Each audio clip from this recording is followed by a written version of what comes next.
এসেছিলাম নিজের প্রিয় মানুষকে সারপ্রাইজ করতে, আর এসে নিজেই সারপ্রাইজড হয়ে গেলাম। হ্যালো এভরিওয়ান, আসসালামু আলাইকুম।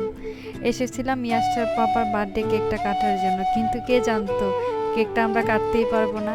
এত সুন্দর একটা কেক, কিন্তু এত সুন্দর পরিবেশে যদি না কাটতে পারি তখন কেমন লাগে বলেন তো।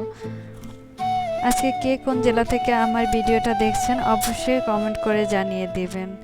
এখন আমরা এই যে সব বোনেরা মিলে চলে আসলাম বার্থডে সেলিব্রেশন করার জন্য। কত শখ করে, কত আশা করে এসেছি যে এখানে ছবিও সুন্দর আসবে আর ওকে একটু সারপ্রাইজ করতে পারবো। ওই কারণে আমরা অনেক প্ল্যান প্রোগ্রাম করে তারপরে চলে আসছি এখানে কেক কাটার জন্য। কিন্তু কে জানতো আমাদের কেকটা যার এখানে কাটেই হবে না। ভাবলাম যেহেতু গ্রামে আছি, একটু ন্যাচারাল পরিবেশে একটু অন্যরকমভাবে বার্থডেটা সেলিব্রেশন করি। কিন্তু আমাদের ভাগ্যটা এত খারাপ, বৃষ্টি আমাদেরকে ছাড়লো না। বের হওয়ার সময় বৃষ্টি ছিল, একটু বৃষ্টিটা বন্ধ হলো, ভাবলাম যে বৃষ্টি তো হয়েই গেছে আর বৃষ্টি আসবে না, কিন্তু তারপরে আর কি হলো, তারপরে আবার বৃষ্টি চলে আসলো।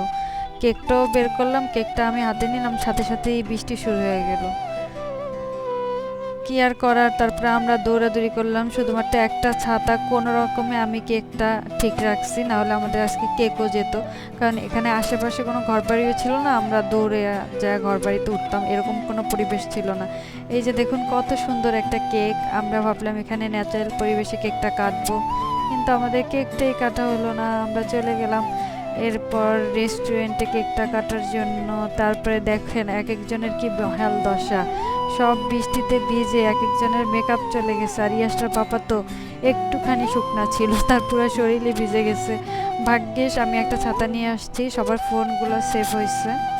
আজকের দিনটা হয়তোবা সবাই ভুলে যেত, সেই কারণে হয়তো আল্লাহ পাক এরকম বৃষ্টি দিছে। যাক আলহামদুলিল্লাহ, সর্বশেষ বার্থডেটা ভালোই পালন করলাম।